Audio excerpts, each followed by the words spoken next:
Hi welcome to Anushka login Kannada. ನಾನು ನಿಮ್ಮ ಪ್ರೀತಿಯ ಮನು ಮಂಜುನಾಥ್. ಎಲ್ಲರೂ ಹೇಗಿದ್ದೀರಾ? ಎಲ್ಲರೂ ಚೆನ್ನಾಗಿದ್ದೀರಾ ಅಂತ ಅಂದ್ಕೊಂಡಿದ್ದೀನಿ.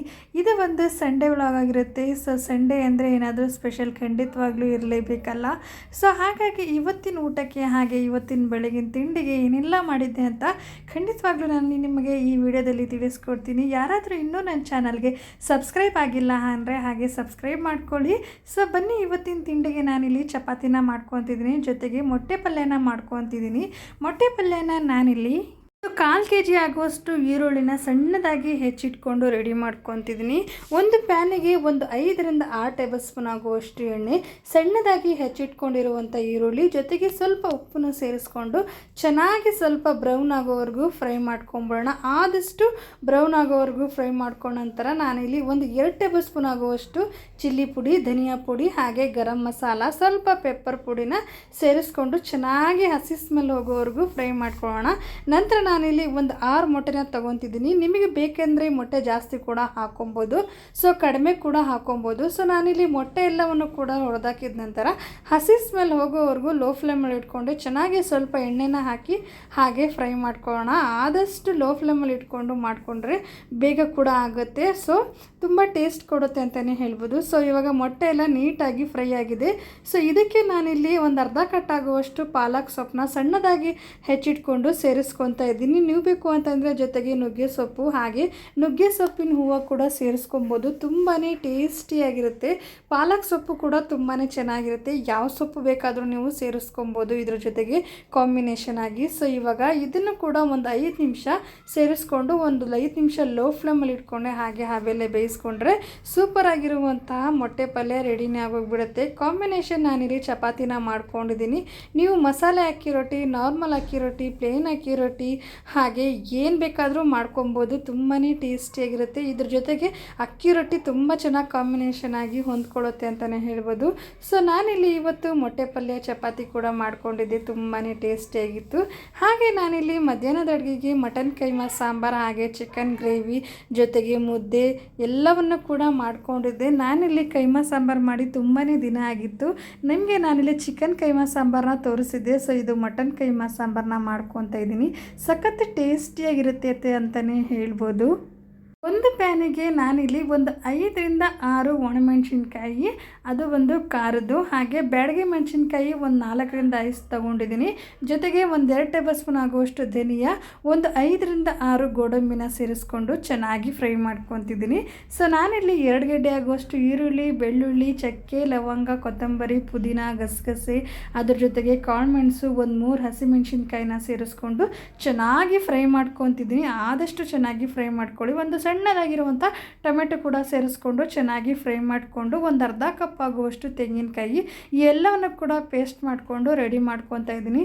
ಸೊ ನಾನಿಲ್ಲಿ ಒಂದು 1/4 kg ಆಗುವಷ್ಟು ಕೈಮಾನ ಚೆನ್ನಾಗಿ ವಾಶ್ ಮಾಡಿ ಎತ್ತಿಟ್ಕೊತಿದ್ದೀನಿ. ಸೊ ಇವಾಗ ಮಸಾಲೆನೆಲ್ಲ ಚೆನ್ನಾಗಿ ಗ್ರೈಂಡ್ ಮಾಡಿಕೊಂಡು ಎತ್ತಿಟ್ಕೊಂಡ್ಬಿಡೋಣ. ಸೊ ನೀವು ಕೂಡ ಆದಷ್ಟು ಎಣ್ಣೆಯಲ್ಲಿ ಹಾಕಿ ಚೆನ್ನಾಗಿ ಮಸಾಲೆನೆಲ್ಲ ಫ್ರೈ ಮಾಡ್ಕೊಳ್ಳಿ. ಸೊ ಮಸಾಲೆ ಎಲ್ಲ ಪೇಸ್ಟ್ ಮಾಡಿಕೊಂಡು ರೆಡಿ ಮಾಡ್ಕೊಳ್ಳೋಣ.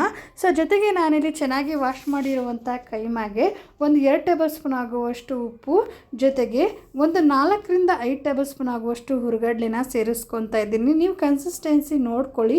ಉಂಡೆ ಕಟ್ಟಿದೆ ಅನ್ನೋ ಥರ ಆಗಿದ್ದರೆ ಇದು ಆಗಿದೆ, ಇದಿಷ್ಟು ಸಾಕು ಅಂತಲೇ ಹೇಳ್ಬೋದು. ಸೊ ನಂತರ ನಾನಿಲ್ಲಿ ಚೆನ್ನಾಗಿ ಫೈನ್ ಪೇಸ್ಟ್ ಮಾಡ್ಕೊಂಡು ಬಂದಿರುವಂಥ ಮಸಾಲೆನೂ ಕೂಡ ಸೇರಿಸ್ಕೊಂಡು ಹಾಗೆ ಅದ್ರ ಜೊತೆಗೆ ಹುರ್ಗಡ್ಲೆ ಎಲ್ಲವನ್ನು ಕೂಡ ಸೇರಿಸ್ಕೊಂಡು ಚೆನ್ನಾಗಿ ಮಿಕ್ಸ್ ಮಾಡ್ಕೊತಾ ಇದ್ದೀನಿ. ಇಲ್ಲೇ ನಿಮಗೆ ಗೊತ್ತಾಗ್ಬಿಡುತ್ತೆ ಹುರ್ಗಡ್ಲೆ ಎಷ್ಟು ಬೇಕಾಗುತ್ತೆ ಅನ್ನೋಂಥ. ಹಾಗೆ ನೀವು ನೋಡಿಕೊಂಡು ಹುರ್ಗಡ್ಲೆನ ಯೂಸ್ ಮಾಡ್ಕೊಳ್ಳಿ. ಜಾಸ್ತಿ ಕೂಡ ಹಾಕ್ಕೊಳ್ಳೋಕೆ ಹೋಗಬೇಡಿ. ಜಾಸ್ತಿ ಹಾಕ್ಕೊಳ್ಳೋದ್ರಿಂದ ಸ್ವಲ್ಪ ಗಟ್ಟಿಯಾಗಿ ಹೋಗ್ಬಿಡುತ್ತೆ ಅಂತಲೇ ಹೇಳ್ಬೋದು. ಎಲ್ಲ ಚೆನ್ನಾಗಿ ಕೈಮಾಗೆ ಚೆನ್ನಾಗಿ ಹೊಂದ್ಕೊಳ್ಳೋ ಥರ ಮಸಾಲೆ ಎಲ್ಲನೂ ಕೂಡ ಚೆನ್ನಾಗಿ ಕಲಿಸ್ಕೊಂಡು ರೆಡಿ ಮಾಡ್ಕೊಳ್ಳೋಣ. ಸೊ ನಾನಿಲ್ಲಿ ಇವಾಗ ರೆಡಿಯಾಗಿದೆ, ಮಿಕ್ಸ್ ಮಾಡ್ಕೊಂಡಿದ್ದೀನಿ. ಆದಷ್ಟು ಇದರಲ್ಲಿ ನನಗೆ ಒಂದು 15ರಿಂದ ಒಂದು 16 ಉಂಡೆ ಏನೋ ಆಗಿತ್ತು. ಸೊ ಇವಾಗ ನಾನು ಅದೇ ಮಿಕ್ಸರ್ ಜಾರಿಗೆ ಮಸಾಲೆ ಏನು ರುಬ್ಕೊಂಡಿದ್ದೆ ಅದೇ ಮಿಕ್ಸರ್ ಜಾರಿಗೆ ನಾನಿಲ್ಲಿ ಚೆನ್ನಾಗಿ ಮಿಕ್ಸ್ ಮಾಡ್ಕೊಂಡಿರುವಂಥ ಕೈಮಾ ಎಲ್ಲವನ್ನು ಕೂಡ ಹಾಕಿ ಒಂದು 2ರಿಂದ ಜಸ್ಟ್ ಆನ್ ಆಫ್ ಆ ಥರ ಪೇಸ್ಟ್ ಮಾಡ್ಕೊಳ್ಳೋಣ. ಜಾಸ್ತಿ ಕೂಡ ಪೇಸ್ಟ್ ಮಾಡ್ಕೊಳ್ಳೋಕೆ ಹೋಗಬೇಡಿ, ಆನ್ ಆಫ್ ಅಷ್ಟೇ ಮಾಡ್ಕೊಳ್ಳಿ. ಸೊ ನಾನಿಲ್ಲಿ ಇವಾಗ ಚೆನ್ನಾಗಿ ಫ್ರೈ ಮಾಡಿಕೊಂಡು ಪೇಸ್ಟ್ ಮಾಡಿಕೊಂಡು ಎತ್ತಿಟ್ಕೊಂಡಿದ್ದೀನಿ. ಸೊ ನಾವಿಲ್ಲಿ ಅಂಗೈಗೆ ಸ್ವಲ್ಪ ಎಣ್ಣೆನ ಹಚ್ಕೊಂಡು ನಿಮಗೆ ಬೇಕಾಗಿರುವಂಥ ಸೈಜ್ಗೆ ನೀವು ಉಂಡೆನ ಮಾಡ್ಕೊಳ್ಳಿ. ಸೊ ನನಗೆ ಇಲ್ಲಿ ಒಂದು 15ರಿಂದ 16 ಉಂಡೆ ಆಗಿತ್ತು. ಜಾಸ್ತಿ ಕ್ವಾಂಟಿಟಿ ಏನಾದರೂ ನೀವು ಕೈಮಾ ತೊಗೊಂಡಿದ್ರೆ ಮಸಾಲೆ ಇಂಗ್ರೀಡಿಯೆಂಟ್ಸ್ ಕೂಡ ಸ್ವಲ್ಪ ಜಾಸ್ತಿ ಹಾಕ್ಕೊಳ್ಳಿ, ಸಾಕಾಗುತ್ತೆ. ಸೊ ನಾನಿಲ್ಲಿ ಎಲ್ಲ ಉಂಡೆಗಳನ್ನ ಈ ಥರ ಕಟ್ಕೊತಿದ್ದೀನಿ. ನಿಮಗೆ ಏನಾದರೂ ಉಂಡೆ ಕಟ್ಕೊಂಡಿಲ್ಲ ಅನ್ನೋ ಥರ ಇದ್ದರೆ ಸ್ವಲ್ಪ ಹುರ್ಗಡ್ಲೆನ ಇನ್ನೊಂದು ಸ್ವಲ್ಪ ಆ್ಯಡ್ ಮಾಡ್ಕೊಳ್ಳಿ, ಜಾಸ್ತಿ ಕೂಡ ಹಾಕ್ಕೊಳ್ಳೋಕೆ ಹೋಗಬೇಡಿ. ಸೊ ತುಂಬಾ ಗಟ್ಟಿಯಾಗಿ ಹೋಗಿಬಿಡುತ್ತೆ, ಟೇಸ್ಟ್ ಕೂಡ ಅಷ್ಟು ಚೆನ್ನಾಗಿ ಬರಲ್ಲ. ಸ್ವಲ್ಪ ಉಂಡೆ ಆಗ್ತಿದೆ ಅನ್ನೋ ಥರ ಇದ್ದರೆ ಸಾಕಾಗುತ್ತೆ. ಸೊ ನಾನಿಲ್ಲಿ ನೋಡಿ ಈ ಥರ ಎಲ್ಲವನ್ನು ಕೂಡ ಉಂಡೆ ಮಾಡ್ಕೊಂಡಿದ್ದೀನಿ. ಸೊ ಉಂಡೆಗಳೆಲ್ಲ ಇವಾಗ ರೆಡಿಯಾಗಿದೆ. ಸೊ ಬನ್ನಿ ಇವಾಗ ಸಾಂಬಾರಿಗೆ ಕೂಡ ರೆಡಿ ಮಾಡ್ಕೊಂಬಿಡೋಣ. ಸೊ ನಾನಿಲ್ಲಿ ಫ್ರೈ ಮಾಡ್ಕೊಂಡಿರುವಂಥ ಮಸಾಲೆ ಪಾತ್ರೆನಲ್ಲಿನೇ ಒಂದು 4ರಿಂದ 5 ಟೇಬಲ್ ಸ್ಪೂನ್ ಆಗುವಷ್ಟು ಎಣ್ಣೆ, ಹಾಗೆ ಸಣ್ಣದಾಗಿ ಹಚ್ಕೊಂಡಿರುವಂಥ ಒಂದು ಅರ್ಧ ಆನಿಯನ್ನ ಸೇರಿಸ್ಕೊಂಡು ಸ್ವಲ್ಪ ಫ್ರೈ ಆದ ನಂತರ ನೀವು ಎಣ್ಣೆ ಬದಲು ತುಪ್ಪ ಕೂಡ ಸೇರಿಸ್ಕೊಬೋದು. ತುಪ್ಪ ಎಣ್ಣೆ ಕೂಡ ಎರಡೂ ಕೂಡ ಆ್ಯಡ್ ಮಾಡ್ಕೊಂಡು ಕೂಡ ಸೇರಿಸ್ಕೊಬೋದು. ಸ್ವಲ್ಪ ಎಣ್ಣೆ ಅಥವಾ ತುಪ್ಪ ಎರಡು ಸ್ವಲ್ಪ ಜಾಸ್ತಿನೇ ಹಾಕ್ಕೊಂಡಿರಿ.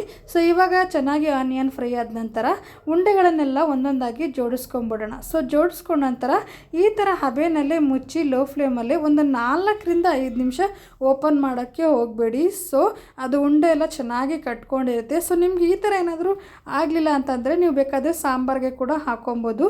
ಒಗ್ಗರಣೆಲ್ಲೇ ಮಸಾಲೆನೆಲ್ಲ ಹಾಕಿ ಚೆನ್ನಾಗಿ ಬೇಯಿಸಿದ ನಂತರ ಸಾಂಬಾರಿಗೆ ಕೂಡ ನೀವು ಉಂಡೆಗಳನ್ನ ಹಾಕೊಬೋದು. ಸೊ ಈ ಥರ ಹಾಕ್ಕೊಳ್ಳೋದ್ರಿಂದ ತುಂಬಾ ಟೇಸ್ಟಿಯಾಗಿರುತ್ತೆ. ಸೊ ಯಾವ ಉಂಡೆ ಕೂಡ ಒಡಿಯಲ್ಲ. ಸೊ ನೋಡಿ ಇವಾಗ ಒಂದು ಉಂಡೆ ಕೂಡ ಒಡೆದಿಲ್ಲ, ಚೆನ್ನಾಗಿ ಬೆಂದಿದೆ. ಒಂದು 4ರಿಂದ 5 ನಿಮಿಷ ಹಾಗೆ ಹಬೆಲೆ ಬೇಯಿಸ್ಕೊಂಡ್ರೆ ಸಾಕಾಗುತ್ತೆ. ಉಂಡೆ ಎಲ್ಲ ಚೆನ್ನಾಗಿ ಗಟ್ಟಿಯಾಗಿರುತ್ತೆ. ಸೊ ಇವಾಗ ಮಸಾಲೆ ನೀರನ್ನ ಸೇರಿಸ್ಕೊಂಡು ಸಾಂಬಾರು ಇದಕ್ಕೆ ನಾನು ಅದಕ್ಕೆ ಚೆನ್ನಾಗಿ ನೀರನ್ನ ಸೇರಿಸ್ಕೊಂಡು ಮಿಕ್ಸ್ ಮಾಡ್ಕೊತಿದ್ದೀನಿ. ಸೊ ನೀವು ರೊಟ್ಟಿ ಚಪಾತಿ ಮುದ್ದೆ ಏನು ಮಾಡ್ಕೊಂಡಿರ್ತೀರ ಅದ್ರ ಕಾಂಬಿನೇಷನ್ ಆಗಿ ನೀವು ನೀರನ್ನ ಸೇರಿಸ್ಕೊಂಡು ಕೊನೆಯಲ್ಲಿ ಒಂದು ಉಪ್ಪು ಸೇರಿಸ್ಕೊಂಡು ಒಂದು 5ರಿಂದ 10 ನಿಮಿಷ ಚೆನ್ನಾಗಿ ಬೇಯಿಸ್ಕೊಂಡ್ರೆ ಸೂಪರಾಗಿರುವಂಥ ಕೈಮಾ ಸಾಂಬಾರು ರೆಡಿನೇ ಆಗೋಗ್ಬಿಡುತ್ತೆ. ಸೊ ತುಂಬಾ ಟೇಸ್ಟಿಯಾಗಿರುತ್ತೆ ಅಂತಲೇ ಹೇಳ್ಬೋದು. ನೋಡಿ ನಾನು ನಿಮಗೆ ತೋರಿಸ್ತಾ ಇದ್ದೀನಿ, ಒಂದು ಉಂಡೆ ಕೂಡ ಹೊಡೆದಿರಲ್ಲ, ಸಖತ್ ಟೇಸ್ಟಿಯಾಗಿರುತ್ತೆ ಅಂತಲೇ ಹೇಳ್ಬೋದು. ನೋಡ್ಕೊಂಬಂದ್ರಲ್ಲ ಫ್ರೆಂಡ್ಸ್, ಯಾವ ರೀತಿ ಕೈಮಾ ಸಾಂಬಾರು ಹಾಗೆ ಚಪಾತಿ ಮೊಟ್ಟೆ ಪಲ್ಯ ಮಾಡೋದು ಅಂತ.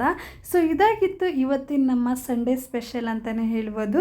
ಸೊ ಹಾಗಾದರೆ ಇನ್ನೂ ನನ್ನ ಚಾನಲ್ಗೆ ಯಾರು ಸಬ್ಸ್ಕ್ರೈಬ್ ಆಗಿಲ್ಲ ಹಾಗೆ ಸಬ್ಸ್ಕ್ರೈಬ್ ಮಾಡ್ಕೊಳ್ಳಿ. ಈ ವಿಡಿಯೋ ಇಷ್ಟ ಆದಲ್ಲಿ ಒಂದು ಲೈಕ್ ಮಾಡಿ.